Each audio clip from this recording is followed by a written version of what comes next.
Hi friends, welcome to Blessy బంగారం. మన యొక్క ఏపీ రాష్ట్ర వ్యాప్తంగా ఉన్నటువంటి విద్యార్థులకు సంబంధించి తల్లికి వందనం పథకానికి సంబంధించి మన యొక్క ఏపీ ప్రభుత్వం వారు కీలక అప్డేట్స్ అయితే విడుదల చేయడం జరిగింది.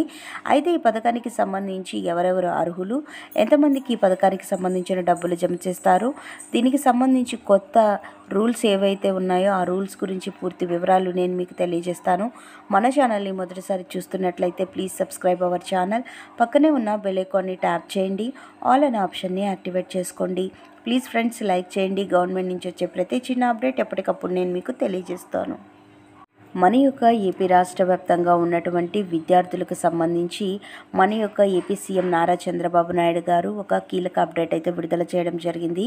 అయితే గతంలో చూసుకున్నట్లయితే ఎన్నికల మేనిఫెస్టోలో భాగంగా ఇంట్లో ఎంతమంది విద్యార్థులు చదువుకుంటూ ఉంటారో వారికి తల్లికి వందనం అనే పథకం ద్వారా ఒక్కొక్క విద్యార్థికి 15,000 రూపాయలు జమ చేస్తామని చెప్పండి.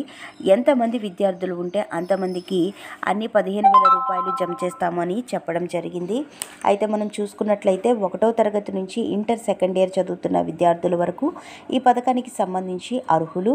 అయితే మనం చూసుకున్నట్లయితే చాలామంది విద్యార్థులకు కొన్ని రూల్స్ అండ్ రెగ్యులేషన్స్ అయితే పెట్టడం జరుగుతుంది కదా. సో ఆ రూల్స్ ఏంటో మనం చూసుకున్నట్లయితే కనుక 75% నుంచి 80% హాజరు అనేది తప్పనిసరిగా ఉండాలి. ప్రతి ఒక్క విద్యార్థి కూడా హాజరు కలిగి ఉండాలి. అలాగే మనం చూసుకున్నట్లయితే ఆధార్ కార్డు చూసుకుంటే విద్యార్థి అలాగే తల్లి లేక తండ్రి లేక గార్డియన్ ఎవరైతే ఉంటారో వారికి ఆధార్ కార్డులో ఏ అడ్రస్లో అయితే ఉంటున్నారో ఆ అడ్రస్లో వాళ్ళు ఖచ్చితంగా నివసిస్తూ ఉండాలి.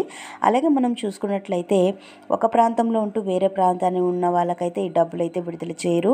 అలాగే మనకు చూసుకున్నట్లయితే పట్టణ ప్రాంతాలలో 1000 చదరపు అడుగుల కంటే ఎక్కువ స్థలం అయితే మించకూడదు. 1000 చదరపు అడుగుల కంటే ఉన్నవారికి ఈ పథకానికి సంబంధించిన డబ్బులు రావు. అలాగే కరెంటు బిల్లు 300 యూనిట్ల కంటే ఎక్కువ ఉండకూడదు. మనం ఎస్సీ ఎస్టీ వారికి చూసుకుంటే 200 యూనిట్ల కంటే ఎక్కువ కాల్చకూడదు. 200 యూనిట్ల కంటే లోపు కాలిస్తే వాళ్ళకైతే కరెంట్ అనేది ఫ్రీగా ఇస్తున్నారు. సో దీనికైతే 200 యూనిట్లు కాదండి, 300 యూనిట్ల కంటే ఎక్కువ కరెంటు బిల్లు అయితే రాకూడదు. అలాగే 4 వీలర్ ఉన్నవారికి అంటే కారు ఉన్నవారికి ఈ పథకానికి సంబంధించి అర్హులు కారండి. అలాగే ఇన్కమ్ ట్యాక్స్ పే చేసే వాళ్ళు ఎవరైనా ఉంటే వాళ్ళకు కూడా ఈ పథకం అయితే వర్తించదు. అలాగే రైతులు పొలం చూసుకుంటే కనుక మెట్ట భూమి 10 ఎకరాల కంటే మించకూడదు, మాగాని 3 ఎకరాల కంటే మించకూడదు. అలాగే మనకు పారిశుద్ధ్య కార్మికులు ఎవరైతే ఉన్నారో అంటే మున్సిపాలిటీలో వర్క్ చేసే వాళ్ళు ఎవరైతే ఉంటారో వారైతే ఈ పథకానికి అర్హులు. వారికి ఈ పథకానికి సంబంధించిన డబ్బులు అయితే విడుదల చేస్తారు.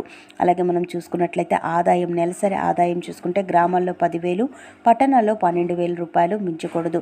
అలాగే గవర్నమెంట్ పెన్షనర్స్ ఉండకూడదు. ఎందుకంటే గవర్నమెంట్ టీచర్లు కానివ్వండి, గవర్నమెంట్లో ఏ పని చేస్తున్నటువంటి వాళ్ళు కూడా ఈ పథకానికి అనర్హులండి. ఈ పథకం వాళ్ళకి వర్తించదు.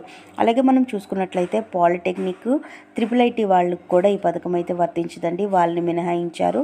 సో ఇంటర్ చదువుకునే వాళ్ళ వరకు ఇంటర్లో మనం బైపీసీ, ఎంపీసీ ఇలా తీసుకుంటాం కదా, ఈ వీళ్ళకి మాత్రమే వర్తిస్తుంది. అలాగే వీరికైతే IIIT పాలిటెక్నిక్ వాళ్ళకైతే డబ్బులు అయితే రావు. సో గతంలో మనకు అమ్మఒడి పథకాన్ని అమలు చేసేవారు. ఆ పథకాన్ని పేరు మార్చి తల్లికి వందనం అనే పేరు అయితే తీసుకురావడం జరిగింది. అయితే మనకు ఈ పథకానికి సంబంధించిన డబ్బులు ఈ నెలాఖరులో కానివ్వండి లేక నెక్స్ట్ మంత్లో కానివ్వండి విడుదల చేసే అవకాశం ఉంది. మనకు గవర్నమెంట్ అనేది కొత్తగా ఏర్పడింది కాబట్టి కొన్ని పథకాన్ని తొందరలోనే అమలు చేసే అవకాశం ఉంది. సో ఇది మంచి లేటెస్ట్ అప్డేట్. మరిన్ని వివరాల కోసం తీసుకోండి. Thank you for watching friends. Thank you.